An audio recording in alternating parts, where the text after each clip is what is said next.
Hello, I'm Rob Perkins.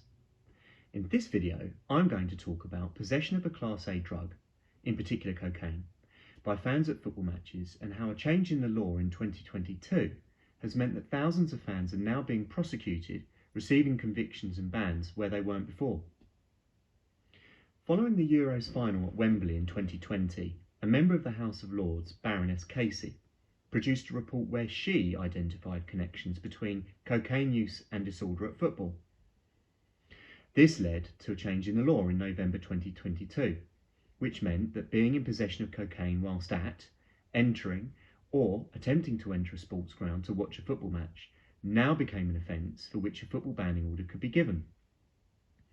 Prior to this change in the law, possession of cocaine was not an offence where a football banning order could be given. So, a person with no previous for drugs, found with cocaine on them whilst within the stadium or entering, would regularly receive an on-the-spot fixed penalty notice and refused entry or ejected. Sometimes they might be given a police caution, and occasionally they might be charged and bailed to go to court, where the prosecution would often be persuaded to agree to a referral back to the police for a caution. So, no conviction and no FBO. Now, however, multitudes of fans with no previous convictions are being prosecuted and convicted, all because the police can now apply for a ban. And, in the vast majority of cases, there's been no involvement in violence or disorder, which is exactly what FBOs were designed to prevent.